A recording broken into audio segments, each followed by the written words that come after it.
ఇంతదాకా పుట్టలేదుగా ప్రేమ కన్నా గొప్ప విప్లవం. పోల్చి చూస్తే అర్థమవ్వదా సత్యం అన్నది. ఈ పాట వింటే మీకు విరాట పర్వం సినిమా గుర్తొచ్చింది కదా. ఈ చరణాలు ఆ సినిమాలోని ఓ పాటలోనివే. కవి కలం నుంచి జాలువారిన ఈ అక్షరాలు కల్పితం కావు. కొండల్లో, కోణల్లో, అడవుల్లో కుటుంబాన్ని విడిచి ప్రజల కోసం పోరాటం చేసే ఎంతో మంది ఉద్యమకారుల జీవితాలకు నిదర్శనం. వాస్తవ సంఘటనల ఆధారంగా తీసిన ఈ సినిమాలోని సరళ అనే ఓ అమ్మాయి జీవితాన్ని చూపించాడు డైరెక్టర్. 1990వ దశకంలో విప్లవ భావాల పట్ల ఆకర్షితురాలై నక్సల్ ఉద్యమంలో చేరేందుకు వెళ్లిన తూము సరళ కథే విరాట పర్వం. శంకరన్న అనే మావోయిస్టు నాయకుడి పట్ల ఉన్న ఇష్టంతోనే దళంలోకి వెళ్ళిందనేది ఓ వాదన. ఈ వాదన ఆధారంగానే తెరకెక్కిన సినిమా ఇది. ఇప్పుడిదంతా ఎందుకు అంటే, అలాంటి మరో ప్రేమ కథ ఇప్పుడు తెర మీదకొచ్చింది. అయితే ఇది సరళ లాంటి కథ కాదు, హిడ్మా కథ. పోరాటంలోనే కాదు, చావులోనూ హిడ్మాను వీడిపోని మరో చరిత్ర. అల్లూరి సీతారామరాజు జిల్లాలోని మారేడుమిల్లి అడవుల్లో భద్రతా దళాలు జరిపిన ఎన్కౌంటర్లో మోస్ట్ వాంటెడ్ మావోయిస్ట్ సీనియర్ నేత మాడ్వి హిడ్మా చనిపోయిన విషయం తెలిసిందే. 5 అడుగుల 6 అంగుళాల ఎత్తు, బక్కపలచగా కనిపించే దేహంతో ఈ మావోయిస్టు నేత దాదాపు దశాబ్ద కాలం పాటు దండకారణ్యంలో సాయుధ పోరాటాన్ని చేశారు. తుపాకీ పట్టకుండా, తూటా పేల్చకుండా యుద్ధ భూమికి దూరంగా ఉంటూ తన దళాన్ని ముందుండి నడిపించారు. అన్ని వేల బుల్లెట్ల పోరాటంలో ప్రత్యక్షంగా పాల్గొన్నా చిన్న గాయం కాకుండా ఉండటమంటే మామూలు విషయం కాదు. మారేడుమిల్లి అడవుల్లో జరిగిన ఘటన కేవలం ఒక టాప్ కమాండర్ ముగింపు మాత్రమే కాదు, అది దశాబ్దాల పాటు దండకారణ్యంలో ప్రతిధ్వనించిన విరాట పర్వం. ఓ విలక్షణమైన ప్రేమకు రక్తాక్షరాల ముగింపు. నమ్మిన సిద్ధాంతాలకు కట్టుబడి ఉంటూ కారడవుల్లోనే కాలం గడిపిన హిడ్మాకు రాజే తోడే నిలిచింది. పోరుబాటలోనే కాదు, అంతిమ ప్రయాణంలోనూ వేలుపట్టి నడిచింది. మాడ్వి హిడ్మా ఈ పేరు వింటేనే బస్తర్ అడవులు వణికిపోయేవి.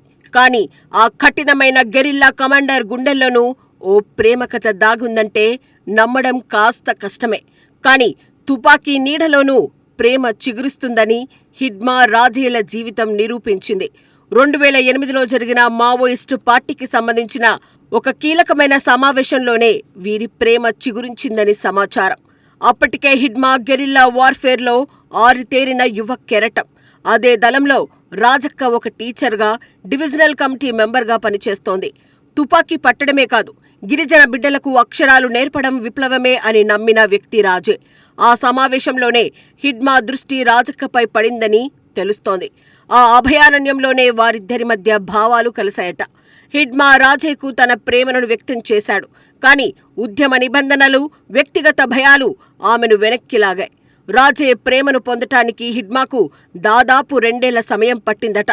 హిడ్మా పట్టుదల యుద్ధంలోనే కాదు, ప్రేమలోనూ గట్టిదేనని ఈ సంఘటనతో రుజువైంది. 2010లో అదే అడవిలో పార్టీ సిద్ధాంతాల సాక్షిగా ఎర్రజెండ నీడలో సహచరుల సమక్షంలో ఒక రహస్య శిబిరంలో వీరిద్దరి పెళ్లైంది.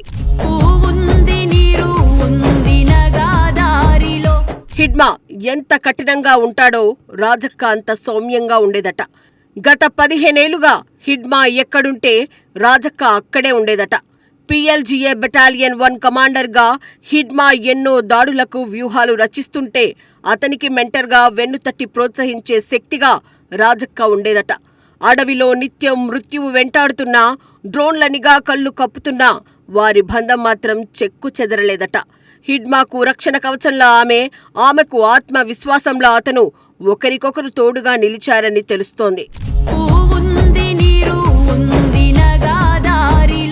నవంబర్ 18, 2025 ఆ రోజు తెల్లవారుజామునే మారేడుమిల్లి అడవుల్లో తుపాకులు గర్జించాయి. గ్రేహౌండ్స్ దళాల వ్యూహంలో మావోయిస్టులు చిక్కుకున్నారు.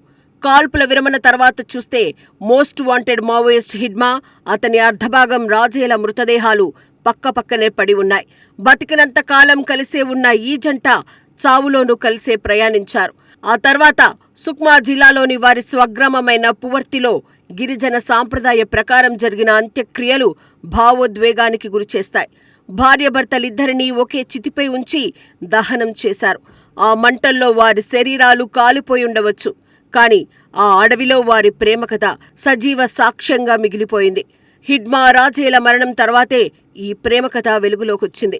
ఇదే కాదు, ఇలాంటి ప్రేమ కథలు ఎన్నో ఆ అడవుల్లో దాగి ఉన్నాయనడంలో ఎలాంటి సందేహం లేదు.